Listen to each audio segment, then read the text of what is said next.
His name is Charlie Love, he goes for walks. His name is Charlie Love, roll around the blocks. His name is Charlie Love, he hates guitars. His name is Charlie Love, he hates guitars. Jesus, Charlie. All right, it's just about 11 o'clock, and it is the 27th of January. Charlie and I are about to head out over to our friend, Monsieur Alex Wharton. Perhaps you know him from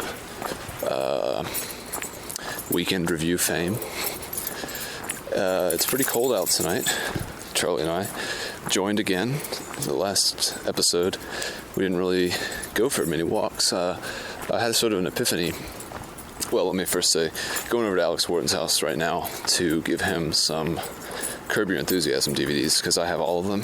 So I'm going to give him those so that he can enjoy the greatness that is Larry David. And also really just wanted to get out, record a clip. I was excited about this opportunity. He lives sort of in a sketchy part of town, which is kind of close to where I live, although the scariness increases exponentially as you get closer and closer to where he lives. But anyway, had a bit of an epiphany. Charlie's doing his business. That these clips that I'm making for the episodes, they sort of need to be like 15 minutes long. I think that's just going to ensure that they're coherent and that they don't stretch on for too long. Because then if I speak for too long, I start talking about bullshit, and ain't nobody got time for that. Least of all me. So Charlie and I are out. We're all geared up because it's pretty chilly. He's got his little jacket on, and he's walking like a weird, like, crab or something. He's like kind of going sideways right now. And I'm pretty bundled up. I got my backpack on. It's a little bit windy, a little cheery. It's clear sky, which always means it's a little bit colder. And yeah, things are going well. The last episode of the first season of Weekend Review was published today, and it's a great episode. Really happy with it. Really happy that Jake caught on and was so receptive to the idea of the podcast empire. That's really cool, really great. Happy about that. Charlie, come on. And I'm really excited to expand that as much as possible. There's a little bit of wind coming through here. So I wasn't able to actually record with Litany, I was about to say, Lindsay this past weekend. I think her whole thing with her family. Oh, geez, Charlie. About to do some business. Her family situation, I think, was a little bit, definitely, understandably enveloping. So we just decided to call it quits for last weekend and kind of just relax in our respective camps, so to speak. Good boy, Char-Char. Good boy. Nice little dance, Char-Char. Good boy. You ready to go? You ready to go? Come on. Come on, Char-Char. Oh, geez. Talk about lack of coherency. Walking this dog is like, it's like ADD nightmare. So, territories won't be added to the podcast empire this week, but I'm hoping that this coming week we'll get together, go for a nice walk, have a nice talk. I know she's starting to like collect things that she wants to talk about. I think she's going to want to talk about like relationship stuff primarily, maybe not primarily, but I know that that's a part of what she wants to talk about.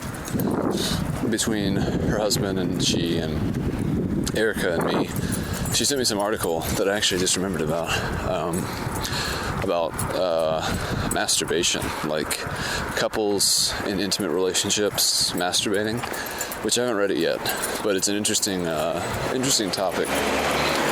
Because, you think if you're in a relationship, you're probably having sex to exert those types of feelings. So I wonder what the article's perspective on that will be. Is it like a healthy thing to masturbate if you're in a committed relationship? Or is it something that you shouldn't have to do because you have a partner? Or is that using them? and so on and so forth. These are the types of questions that Lindsay and I will address in territories. So look out for that part of the podcast empire.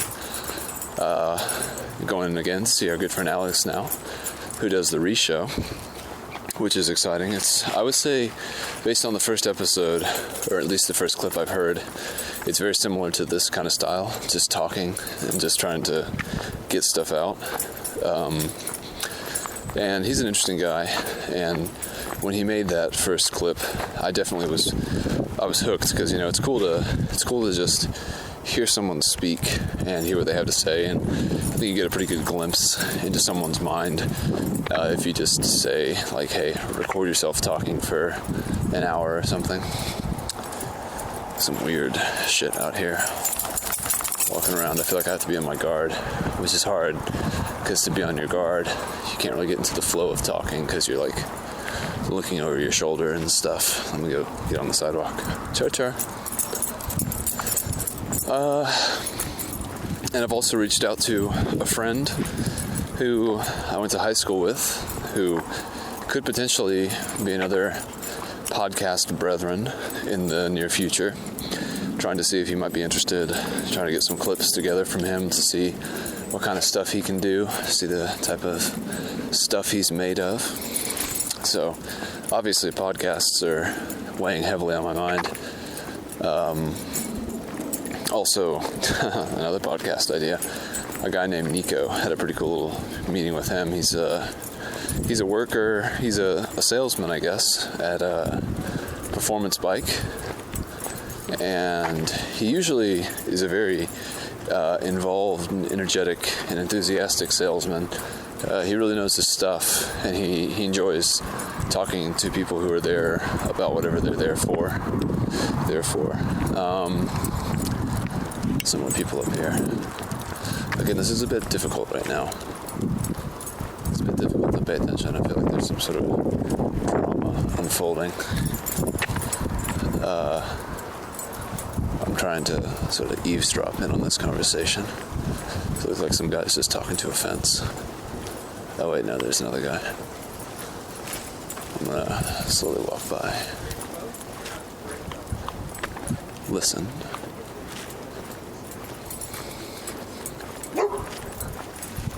How's it going?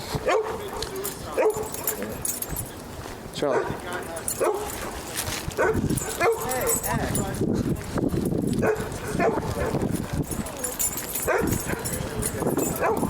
Weird. I'm walking by these two guys. The only thing I overhear in their conversation is something about suicide.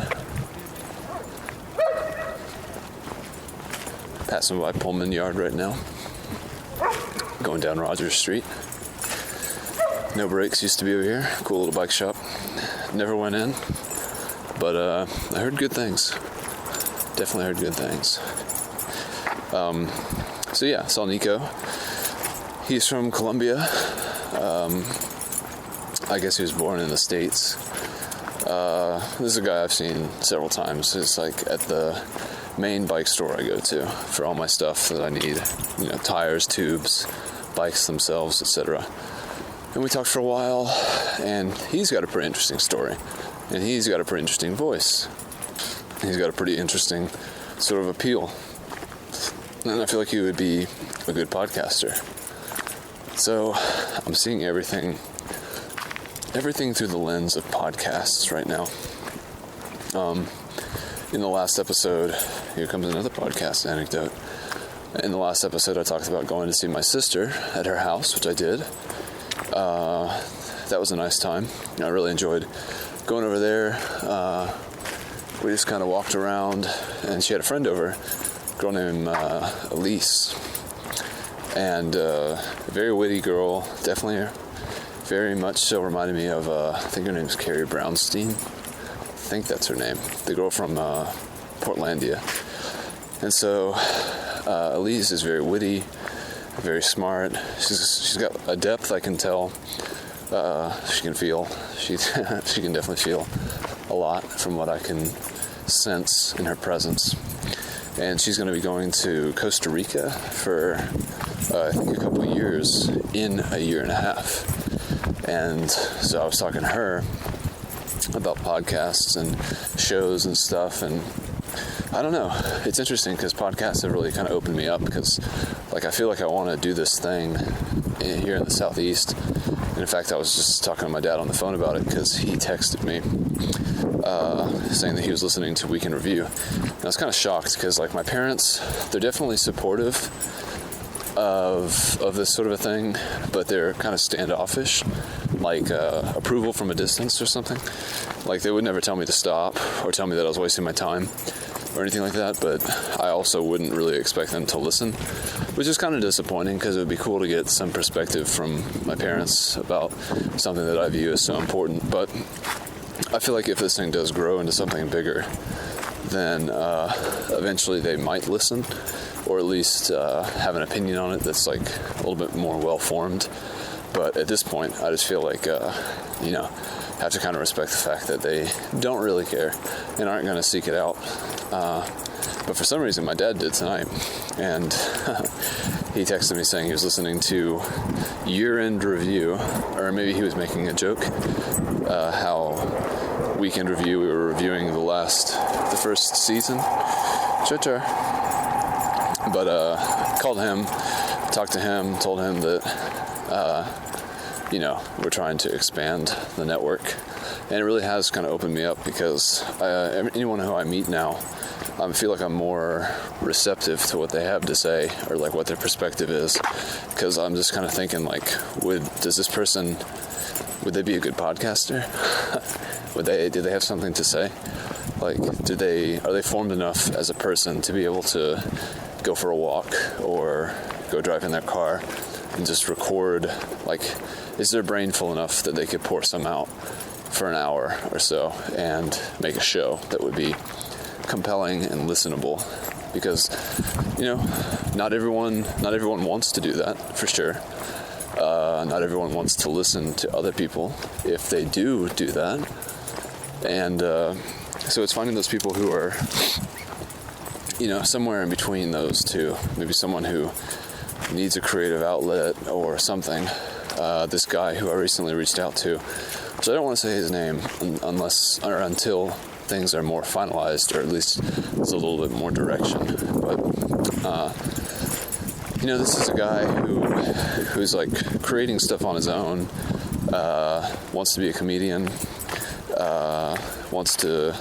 he's sort of like an entertainer, and I wouldn't say that I always knew him as an entertainer. We did go to high school together, so I've known him at least peripherally for as long as I've known anyone else who I'm friends with, so close to 10 years, if not more than 10 years at this point, which is kind of unbelievable. So, I've known of him for at least 10 years, and kind of bursting back on the scene with podcast-like material. Charlie, come on. And so I'm just interested in, trying to find these people, these hidden gems, and women as well. It doesn't have to be sexist or anything. We're not looking for just gems here. We're looking for Sallys and Sues as well. Ba-dum-bum. But just trying to find people who have some earnestness about them, and maybe people who aren't afraid to put themselves out there a little bit. And it is kind of freaky initially to not only record yourself and then put yourself out there on the internet, which anyone can do. That's not difficult. But then to promote your stuff and to be as brave as to say that you think it's good and that it's worth listening to, I think that's definitely a bridge for people to cross. And I think the first bridge you have to cross, I guess, is just being okay with hearing your own voice, which people seem to really hate their own voice at first. I have yet to hear anyone yet who's like, oh yeah, I sound awesome, if they're not used to hearing their own voice, which I think is just a human thing. So the fact that it's so widespread and shared, just kind of means that everyone experiences the same thing. So if everyone is experiencing the same thing, then you know that you can at least have the comfort of knowing that you're not alone, and that you can kind of bypass this thing that's obviously just programmed into being a human, which is being sort of ashamed of and or hating of your own voice. But I think that's just the first hump. And then once you start to really enjoy the flow of it, then I think that's when you start getting hooked. Maybe. I don't know. I am happy to say that at this point, I've been able to get into the flow more than when I first started. I've sort of put my guard down and been focusing more on what I'm saying now, and there's definitely more of a continuity to it than there was before. But as I said when I first started recording, and I feel like this clip I haven't said anything at all, but we're already at 15 minutes. I definitely want to be more conscientious about how long I'm recording, because I don't want these clips just to ramble on and just be bullshit. So I'm at the intersection of Hosea and Roger Street, which is pretty amazing. It took me this long just to get to this point, because I'm probably not even. I'm only just about halfway there, so I've got a little bit more ways to go. But I think I'll go for now. Listen to another podcast, Analyze Fish. Shout out to the Earwolf Network, and hopefully you'll hear from me again soon, alive and well. God willing, knock on wood, because again, I'm venturing into darkness.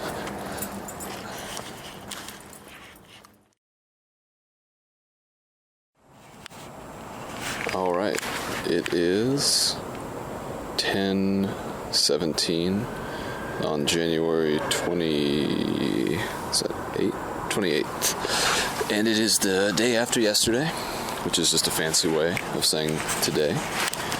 Longer equals more fancy. Charlie and I are about to endeavor on our walk. Not going to see Uncle Alex tonight, Char, which is a relief. Not because I don't like Alex, but I did not really enjoy the scenery of that walk. So, come on, Charlie. He's not really digging this, I don't think. He's wearing his little sweater again. He's like a weird show horse, a miniature show horse. Kind of doing a weird little gallop. I think his shirt might be a little bit too tight, or maybe his harness is a bit too tight or something, but it'll probably keep him warm. It's not uncomfortable. I did check it, so chill. I'm not trying to abuse my little doggy here. I'm trying to take him for a nice educational and health-filled walk to improve the quality of his life. I've been taking later walks recently with young Charles. I've been, for the past 2 days, making cookies, and usually I would make chocolate chip cookies, and these cookies tend to be vegan just by accident, just because it's actually cheaper, interestingly, to make vegan cookies. Because, you think about buying vegan cookies, and usually you're thinking that it's going to be more expensive because you have to go to a special bakery, and they probably specialize in gluten-free products and have a whole line of soy meat substitutes and all that stuff. Charlie, what are you doing? But it is actually cheaper, and I would argue just as tasty, if made properly, to make vegan cookies. But unfortunately, I had eaten all my chocolate chips in the raw form. I enjoy those as sort of a dessert, just like a little small ramekin filled with chocolate chips. I like to eat them when I'm doing the dishes, so to have a little bit of a routine, and I'll dive into that in a minute. But when I'm doing the dishes, after making dinner, I love listening to podcasts, and drinking some tea, green or black, depending. And if you get some chocolate chips in your mouth and just kind of let them dissolve while drinking the tea, listening to the podcast, Charlie's popping a squat. Good boy, Char. Listen to a podcast, do the dishes, clean all the surfaces. Let's get out of this place, Charlie. Let's blow this joint. Let's get out of this fucking place. This stupid place. Alright, the walk has officially commenced. But yeah, eating chocolate chips, drinking tea, great mouth combination. The chocolate chips are naturally sort of melted by the fact that they're in your mouth.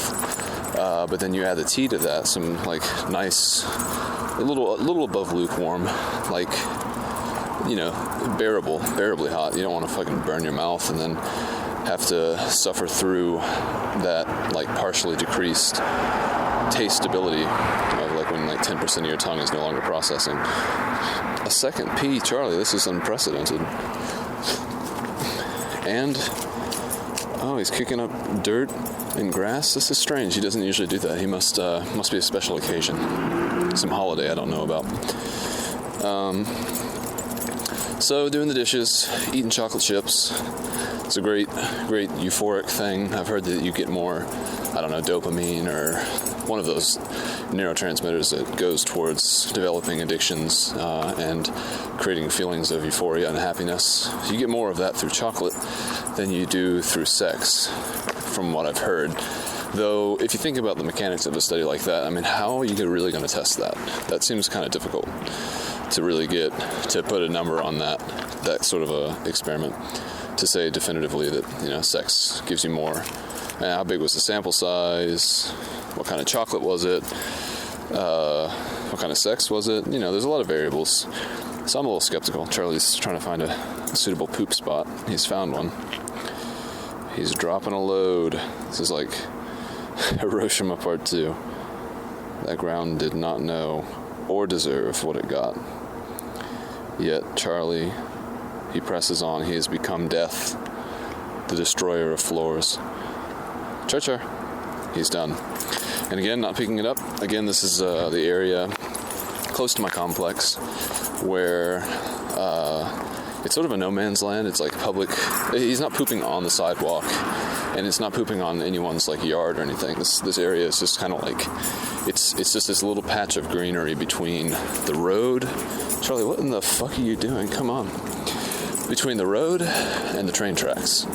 So it's just sort of this little random patch of greenery. And again, I don't think that it hurts anything to have Charlie make a donation to it, to the bio-ecosystem that he is helping to maintain. And he keeps stopping. Charlie, you're acting weird. Come on. I think he doesn't like his shirt. Maybe I should take it off. That would be difficult. Can we walk, Charlie? I'm trying to tell a story here. You already got me distracted because of all your weird stuff. Can we walk? He's looking around frantically. He doesn't like loud noises. He doesn't like when the train goes by overhead. Oh, here comes a motorcycle. That's one of his favorite things. Charlie, it's a motorcycle.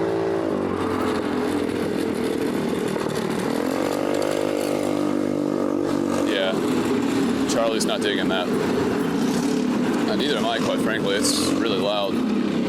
And it's not even like an impressive motorcycle. It's just a small little scooter. The guy's doing some tricks.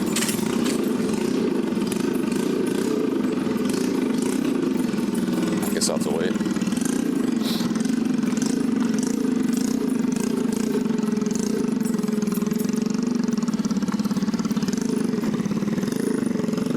Char. He's back in the mode of walking. Alright, unlike our motorcycled friend, I'm going to take a walk across the street. He's following us, Char.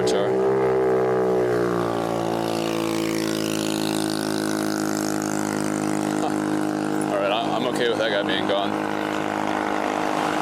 That's so loud. You get a thing like that, geez, you must be hated by like everyone on your street. Getting ready to go places. And Charlie, please stop walking. Stopping. What are you doing? Gosh, this is becoming so terrible. There's all these intermittent stops. Hey, can we keep going? I'll take your shirt off in a minute, but let's just try to get off this road. It's really loud and annoying. I'm gonna have to take off his jacket, I think. I don't think he likes it. I think he's probably embarrassed. Like, one of those, it's like when you're a kid in elementary school and your parents buy you clothes. You're not autonomous enough yet to make requests or really have a sense of style, so your parents are still getting you stuff. But you've noticed that other people are starting to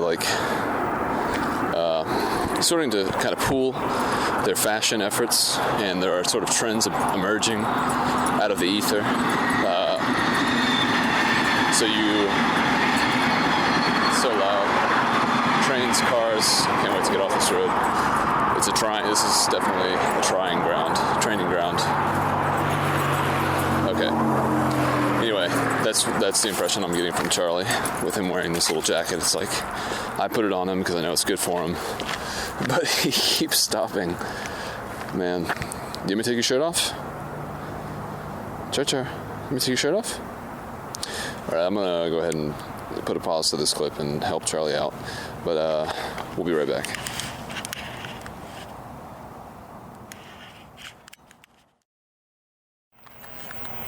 All right, Charlie has now been de-shirted. He seems happier. He's moving a little bit more freely, and I'm having to hold his shirt now. Again, the embarrassed child metaphor holds true. I'm sure if you had bought your child some clothes and you were with them out walking and they got self-conscious, you would be the one who had to hold whatever they discarded.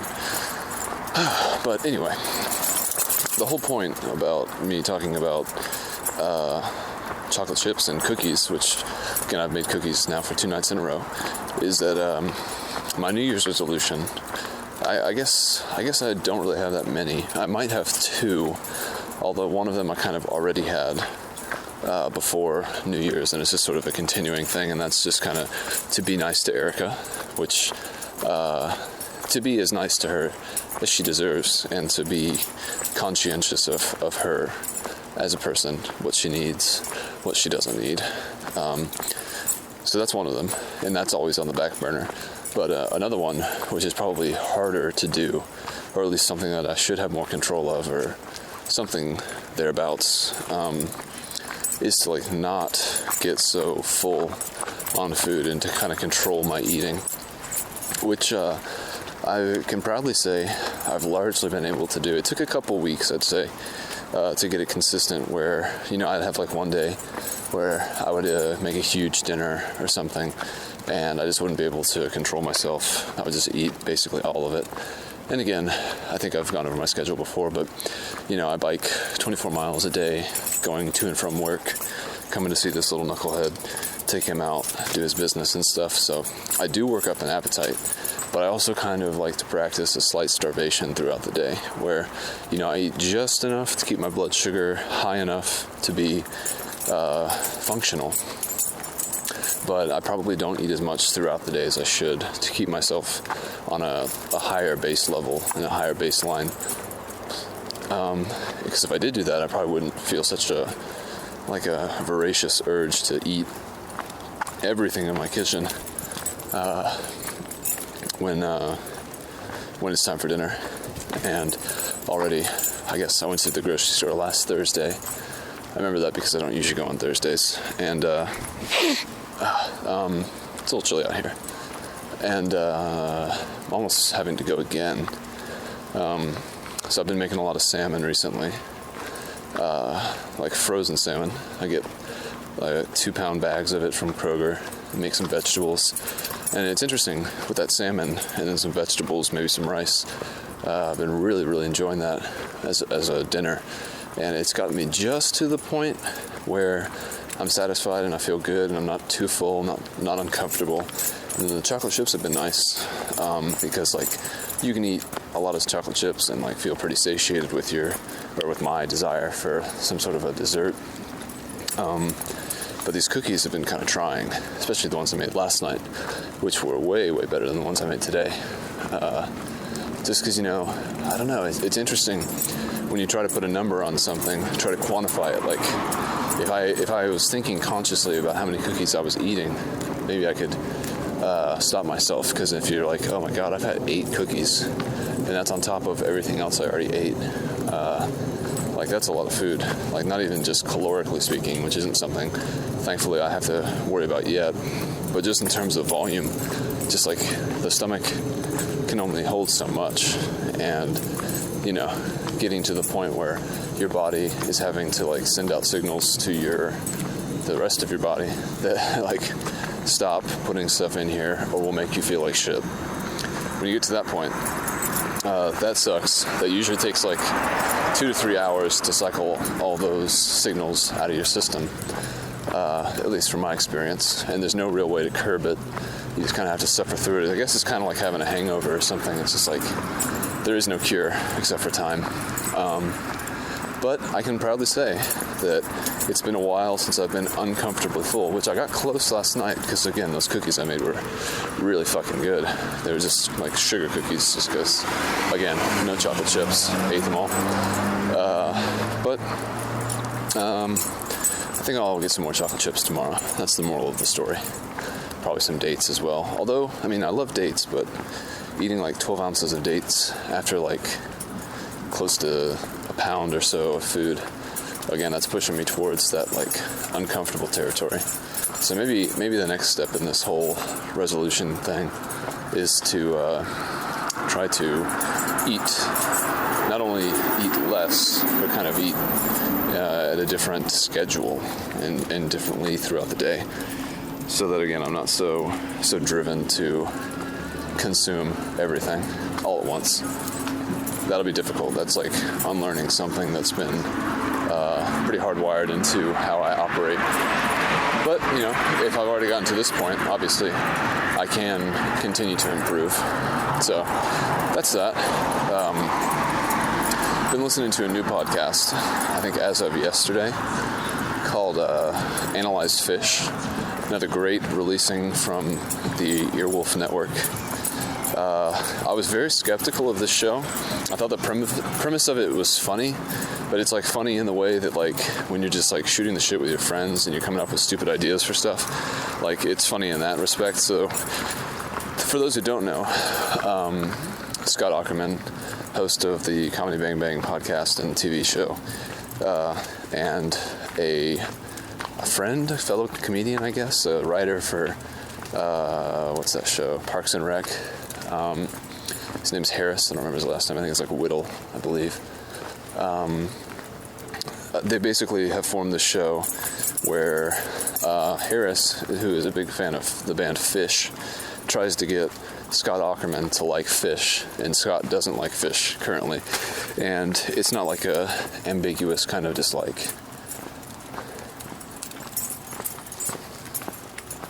How's it going?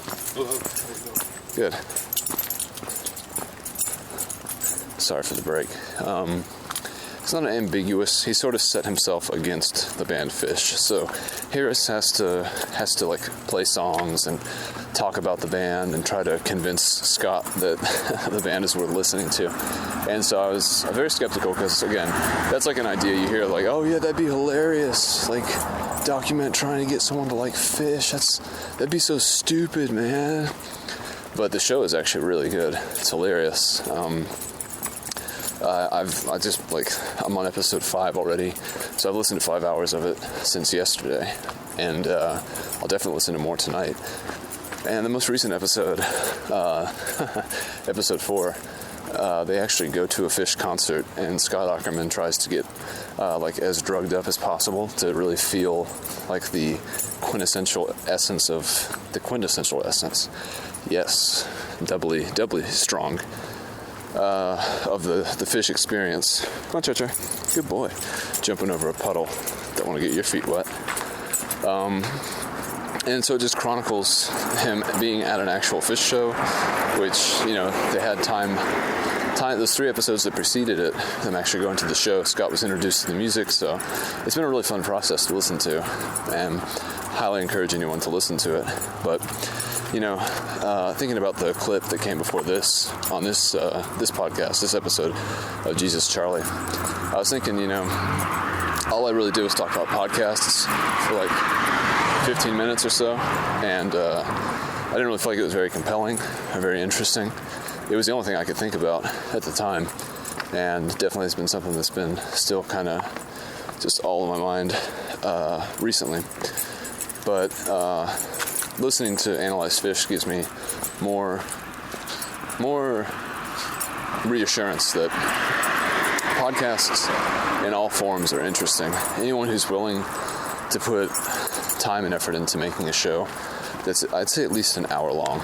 Like if you really devote yourself to making something that's an hour, there's got to be some substance in there, even if it's only a few notes of something witty you said or something insightful or whatever it might be. It's just really interesting to hear something as intimate as podcasts, and I think it's superior to radio because, you know, anyone doing this is doing it for the love of it, to a large degree. I mean, people who have big podcasts like Comedy Bang Bang obviously have sponsors and stuff like that, and despite that, they still, I'd say, are very true to their art and very spontaneous, and they're not dragged down by the fact that they've had to kind of monetize and make it into a product. But you know, it's just really, wow, there's like, I think there's about to be some sort of a police chase right now. I hope so. That'd be cool. I'll probably get to see someone pulled over at the bottom of this hill. Anyway, but yeah, it's a great art form, and gave me a little bit more reassurance that the clip that I made yesterday was definitely worth it, despite the fact that it was kind of one track minded. But it's getting close to the time that I've set for myself. It's weird to make a show in such short increments. To restrict myself to around 15 minutes is strange, but I think it's a good practice because it keeps things tight. So I'll probably talk to you again tomorrow. Hoping to hear from my friend who I reached out to about possibly hearing what he might have to add to the podcast empire. And Charlie and I will just continue on our walk. We're over halfway done, and I think I'm going to go ahead and go back and listen to another episode of Analyze Fish. I don't know where they're going next, but again, I recommend checking it out. It's hilarious. So, until tomorrow, see ya.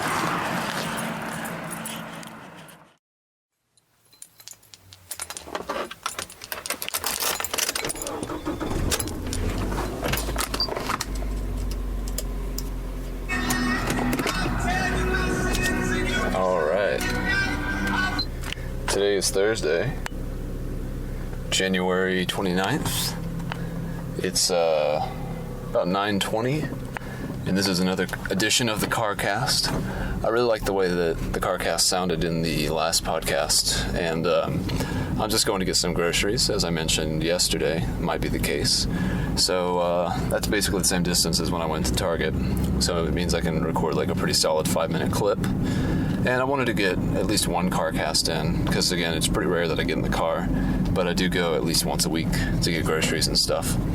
And I had a quick little story, sort of a recap of a dream I had last night, which I know isn't very interesting when people say they want to tell you about their dreams. I really don't like hearing about other people's dreams, but this isn't a weird one that was like abstract and highly image-oriented with like deep meanings or anything like that. I mean, I guess you could argue that any dream is like that, but this was pretty clear-cut, and it was one that I still remember, and it was pretty jarring as a dream.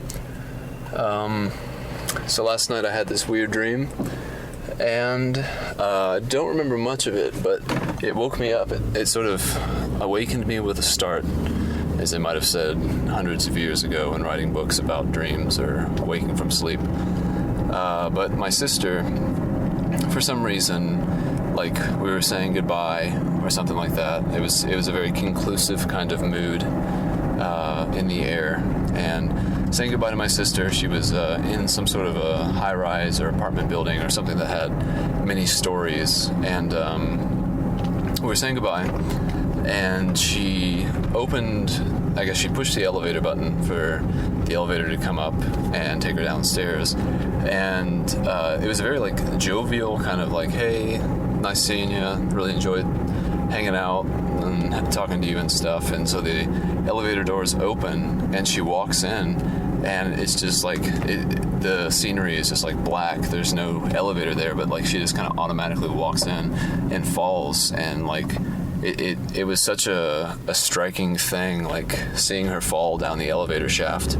And it was like horrifying to me. Like I really when I woke up, I felt like my sister had died. Like, I felt like I knew what that felt like. And it was really, really intense. And the sadness that I felt was so, so intense. And, like, in the dream right before I woke up, I had that same kind of sense of helplessness. Just like there was nothing I could do at that point to tell her, like, how she could correct that situation. Like, falling down the elevator shaft, there was no way to fix that once it happened. One of those ultimate, like, once it's changed, it's crystallized, and it's galvanized, and it's that way forever.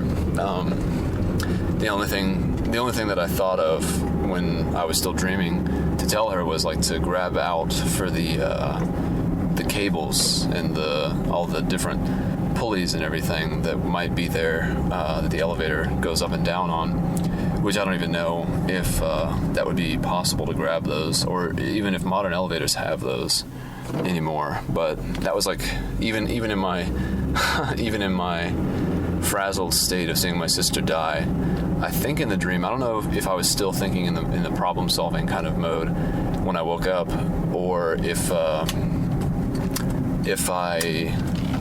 thought about this after, or in the dream, but I yelled down the shaft for her to grab onto the wires and the cables, but I don't think it worked. But I woke up and I felt really bad, and I was hoping that it was like early in the morning, because I just felt like I needed to see the sunrise and have some actual light, because it was still really dark and very, very early. It was 6 a.m. and so the sun was just about to start rising, and Charlie sleeps between me and Erica. Usually he makes his way up from the depths that he crawls down to when we're actually getting ready for bed, because he likes to sit at the foot and sort of chew on our blanket. We have a little blanket just for him, more or less, at the foot of the bed. And he does this thing, there's a word for it, but I don't remember what it is. But some dogs will do this sort of in the same way that cats will knead fabric and everything. It looks like they're making bread. Charlie does that similarly, but he also likes to put stuff in his mouth and just kind of like chew it and make it all slobbery. And it looks really cute when he's doing it, but it's really, really disgusting if he's doing it somewhere that is like a shared blanket, or a blanket meant for humans, rather. So Charlie was in between us, and I woke up feeling awful, and he kind of like, I think I might have like jolted awake or something, because he kind of looked over at me and he was like, it was very funny. He's just so human at some points. You just kind of expect him to start talking and just revealing his personality. Never has happened yet, but I still hold out that there might be some sort of like in the ladder rungs of karma, being a dog is like one of the things that you can be before you can get back to being a human. And like one of the punishments is that you have the ability to speak, but if you ever utter a word, you know that you'll have to go back down a rung, or maybe several rungs or something. And so it's like, it's not worth it to indulge your master and conversate with them, because it's not worth, living as a lesser being again. You've already gotten this far. You don't want to give it up. But anyway, that was that. Weird little experience. I'm in the parking lot now. About to go into Kroger, get some groceries. Not the most exciting thing in the world, but I do have a podcast. A new episode of Dixon Janes, actually. Very excited to listen to that. I still was listening to Analyze Fish. Take the seatbelt off. Turn off the car. Analyze Fish went into this weird sort of... Paul F. Tompkins and Howard Kramer and a woman, I don't remember her name, Shelby was her first name. They kind of took over the show for episodes like 6 and then 6B for 2 episodes for like 3 hours. They talked about the movie Jaws and turned Analyze Fish into Analyze Fish with an F. And it wasn't bad as a standalone show, but I was getting so into Analyze Fish, the Scott Aukerman and Harris Whittles show, that I was kind of disappointed by this mid-season break and this random interjection of 2 people who had nothing to do with the 5 episodes that came before. So I got through those episodes. They were good. They were funny. Again, as standalones, not necessarily as part of this series. But I think the next episode goes back to trying to get Scott Aukerman to like the band Fish, which I'm excited about. But for now, gonna go listen to Dixon Janes, do my shopping, and remember, don't drive like my brother.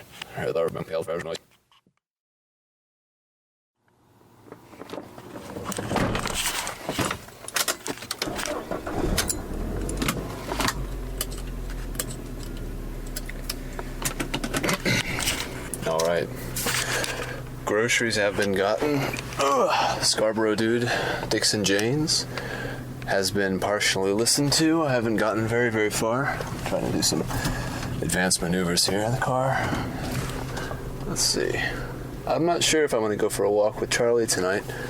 When I left, he was pretty comfy with Erica, and truth be told, he has refused to go for the past 2 nights. Like, I'll put his... Well, you remember last night, he took off his shirt because he was too hot and I guess too uncomfortable. But he has definitely been refusing to go with me, and only when I pick him up and kind of drag him out will he go. And on my list of things to do, I am a list maker for sure. I love tasks and setting things to do and then crossing them off my list and never thinking about them again until they're either repeated or a new version emerges. But I'd like to clean my bike tonight. I've been listening to so many podcasts, as you know, and haven't really been hearing. Sometimes I like to bike and just kind of listen to my bike. It's a good way to figure out if everything's running smoothly and if anything needs attention or, weird sound might draw your attention. Ooh, Jesus, pothole. Jesus Pothole, that's the new title of this show, since Charlie's so rarely on it. Jesus Pothole. Yeah, so I like to listen to my bike every once in a while and just kind of get a lay of the aural land. And I haven't been doing that for a while because when I would usually just be like, okay, I'm just going to listen to my bike. These days, I'll be like, okay, well, I'm going to listen to a podcast if I don't want to listen to music and want to have a sort of a different experience. But it's been raining a lot here recently, and it's supposed to rain again, I think, on Sunday of this week, which is actually why Lindsay and I will be recording, hopefully, our first episode of Territories on Saturday. But it's been raining a lot, and so I'm reluctant to go through the motions of trying to clean my bike and tune it up.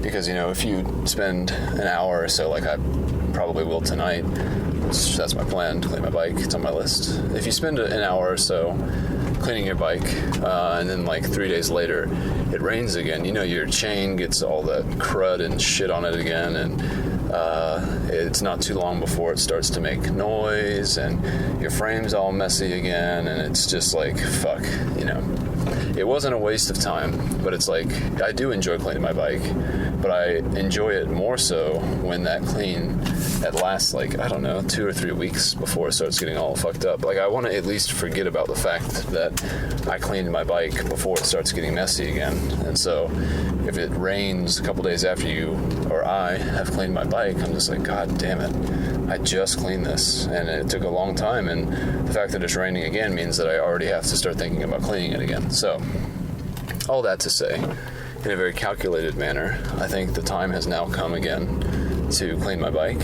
And so instead of walking Charlie, which he wouldn't want to go anyway, I might just spend the rest of the night eating dates, drinking tea, cleaning my bike, tuning it up, making sure everything is tip-top shape, getting all the noises out. It does have a bit of a gentle whine. The chain has a bit of a gentle whine to it. Sounds a bit like the crunching of leaves, of quite dry autumnal leaves.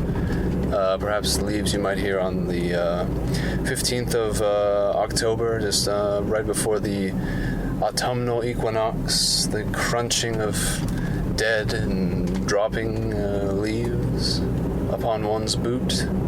That sort of a sound, So, no one likes that. No one likes a crunchy chain.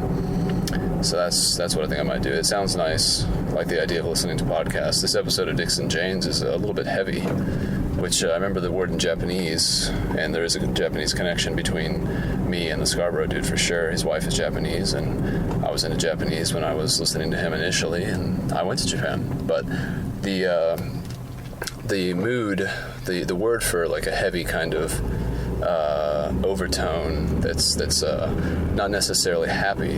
If I believe my mind is correct, which I do, I believe the word is omoi, O-M-O-I, omoi,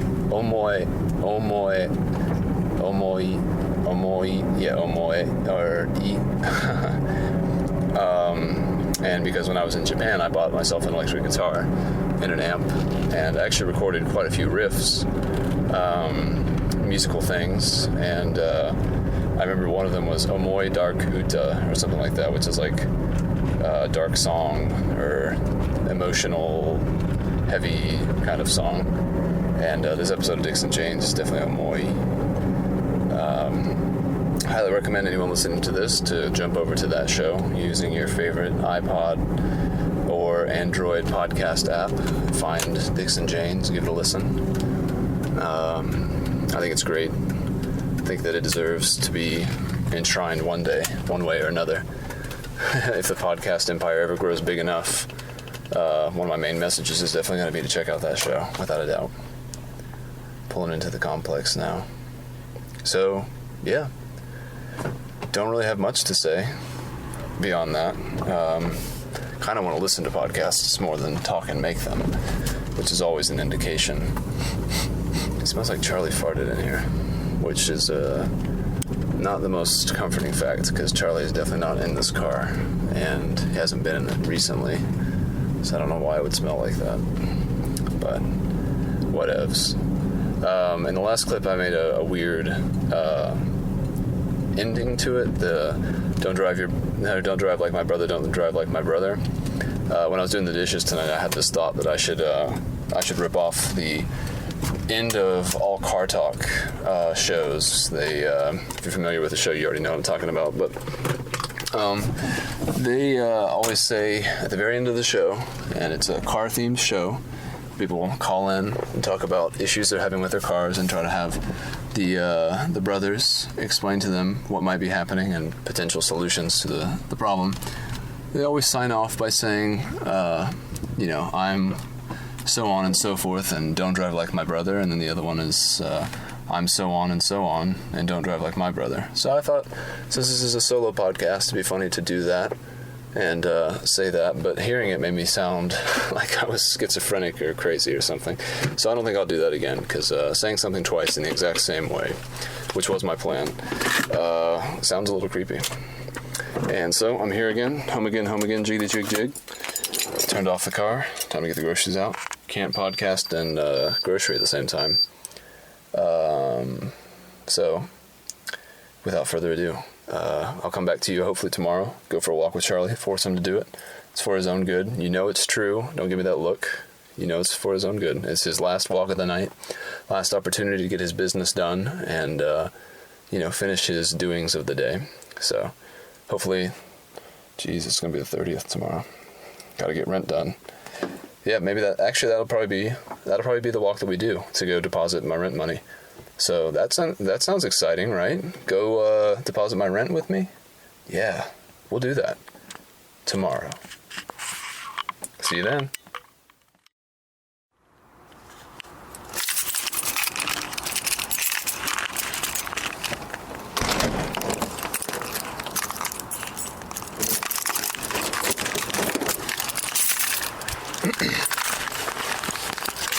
All right. Today's Friday. It is, I think, January 30th. Yeah. January 30th, 9:10. Let's call it 9:10. And Charlie and I are off for a little walk. Just finished cleaning up the stuff, the dinner stuff. Listening to old episode of Comedy Bang Bang. Excuse me while I put on my gloves. Let's get this going. It's a bit windy and chilly tonight, so definitely want to get my gloves going on. Let's get these. Hold on a sec. Let me put this down.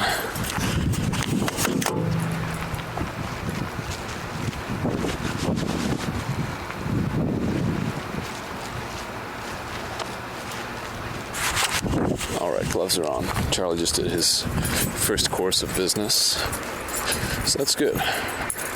And actually, we're going to go a different way because there's some dude over there and I don't want to walk by him while I'm talking. So yes, today's Friday. Fairly uneventful so far. Charlie and I are here at our apartment by our lonesome. Little Erica, young Erica, has gone off to eat and hang out with her friends. And good for her. Good for her. Good for her. I'm happy for her. She needs that. It's good for her to get out and go have some drinks with some friends and talk about stuff and do whatever, you know.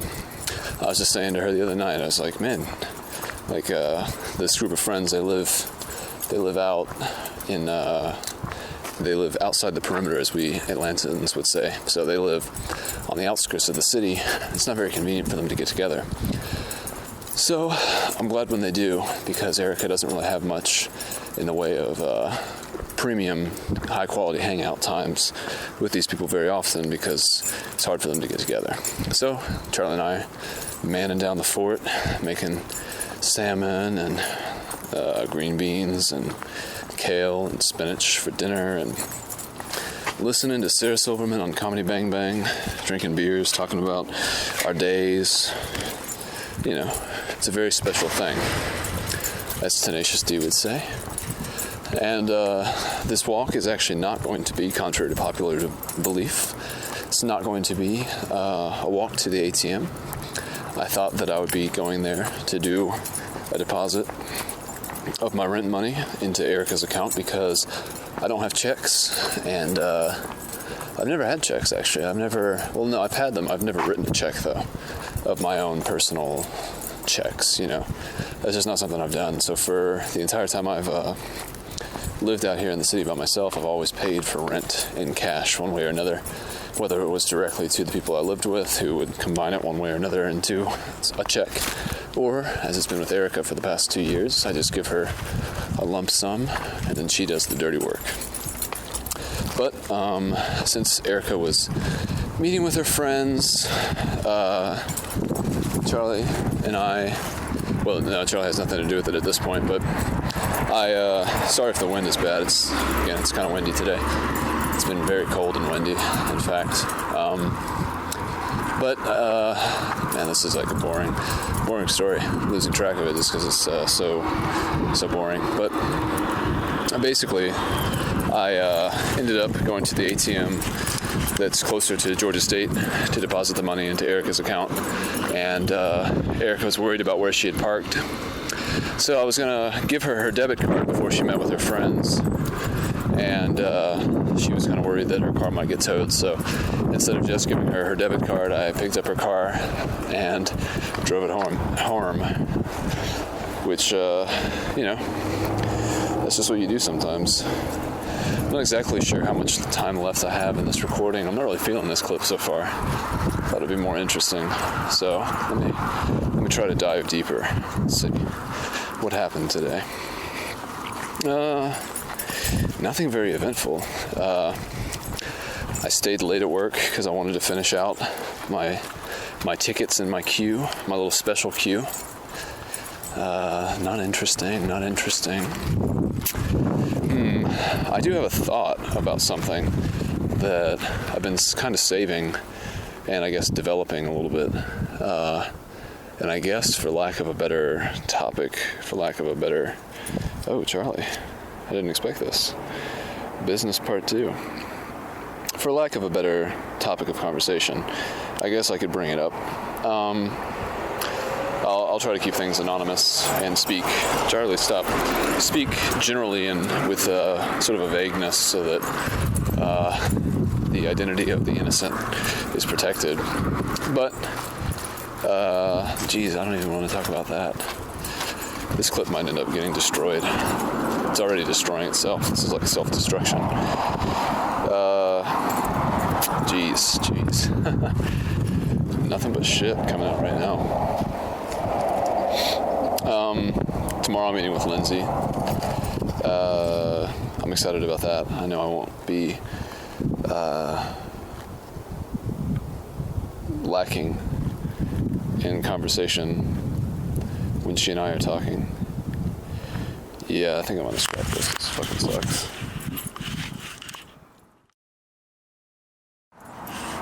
right, I'm back again. I was just listening back to that clip. I like the beginning of it with me locking the door and putting my gloves on and everything. So I think I'll probably keep it. I had a few seconds to kind of think about why that clip sucked, and I think I will include it, which obviously is the case at this point, if you heard it.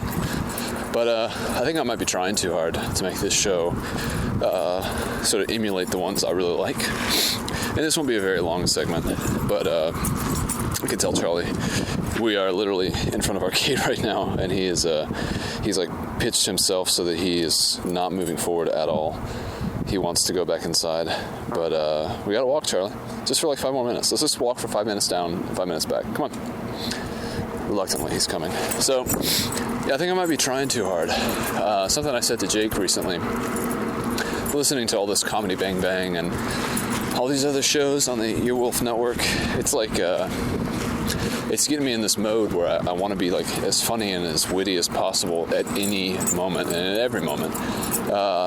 Listening to people's conversations, instances, just minor stuff, throughout the day.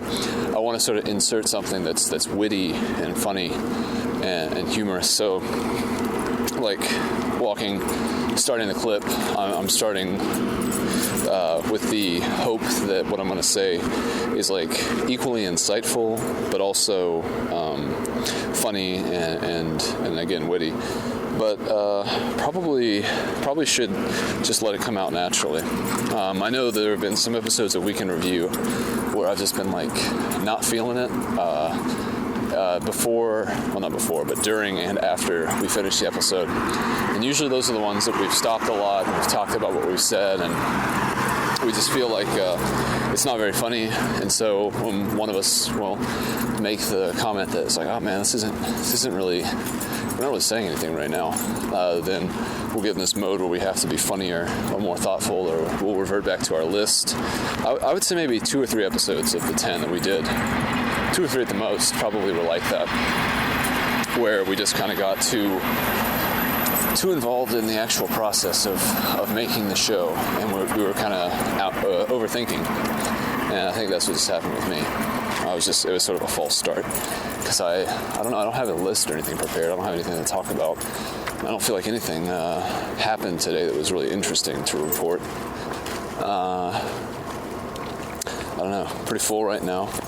Not too uncomfortably full. I drank like a lot of tea, so I feel like that kind of fullness that comes when you have too much liquid, but that should dissipate in the next 30 to 45 minutes, I would think. So yeah, Charlie and I are just kind of killing time. I was thinking I might go up to the Majestic where Jake's working, if he's working tonight. And I was thinking that I might make this new episode up there, just like get a cup of coffee, hang out up there. I don't know if it would be like a madhouse in there and like really hard to focus and concentrate. Probably wouldn't be able to talk to Jake very much, which would be unfortunate. He'd be so close so far. So yeah, I guess I'm sort of fighting back boredom right now. I don't really know what to do. I don't think, for some reason, man, I don't know. That's weird. Because I've been getting home later now. I have a 10 to 6 shift. And I used to be getting home at 4. It was an 8 to 4 shift. So even though recently I have been getting done with all my chores around the house, like around, I don't know, 10 or so. Charlie, he's not happy. Okay, we're going to turn around. Come on. This has been a scatterbrain clip. Yeah, I don't know. I kind of want to do something right now.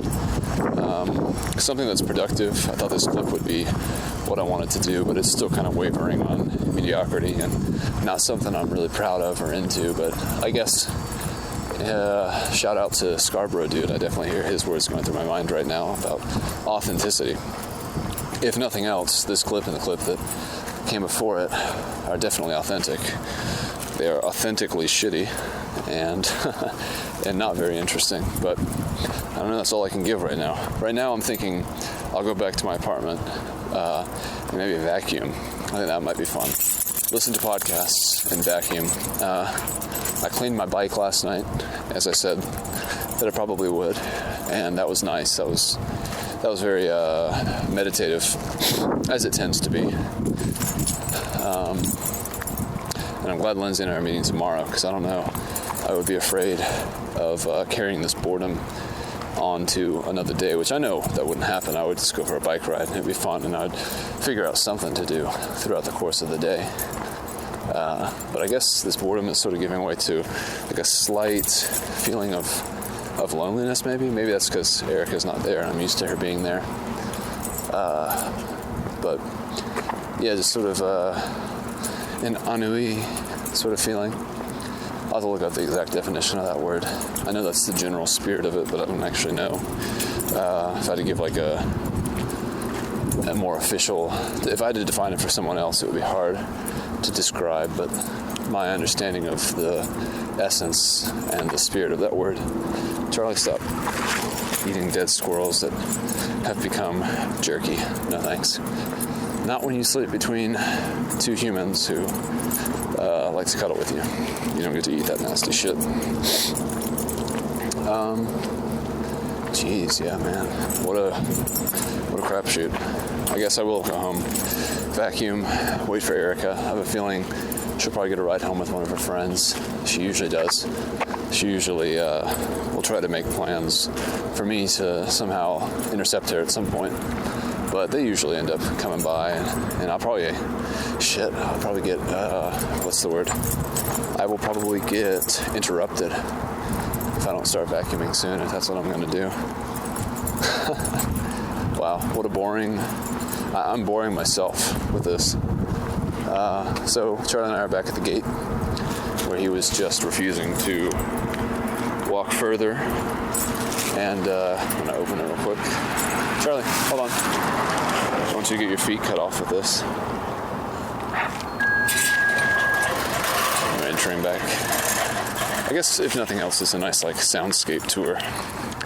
On this walk, you heard the sound of a train, several cars, the metal gate just now. There's definitely some ambient sound. There's airplanes overhead. This is kind of a cool spot to live in because the airplanes, they do this big circle, and you can see it at certain points on DeKalb Avenue, which is close, pretty big road. I was driving on it, I guess, in the first episode. But you can actually see the planes go out in this big circular formation as they come back to the airport to land, I guess, just to give everyone a final, I don't know, time to decelerate and time to get your coordinates right so that you're coming in at the right angle from the right distance. But you can just see this big line of like an amorphic circle, and it's really cool at night, and we can see a portion of it just by going outside. I remember in California, my parents, I guess the only time I've been to California with my family, or with anyone really, I haven't gone there before. We got to go to this observatory, and I actually kind of planned that trip, and I don't think I podcasted from it. I might have stopped at that point. Maybe just recorded very few clips, but I was the planner for that trip, and I looked up things to do in all the cities that we went to. And one of the things I wanted us to do was to go to an observatory, because prior to going to California, I'd gone to Fernbank, which is an observatory here in the city. Erica and I even went maybe once or twice, and maybe drunk at that. But we got to go, and in California, we saw the International Space Station go across the sky. And it was crazy because there were all these kids there, young kids, like maybe, I don't know, some within the range of like 8 to 13, so just starting to become like young adults, and some of them entering puberty and stuff like that.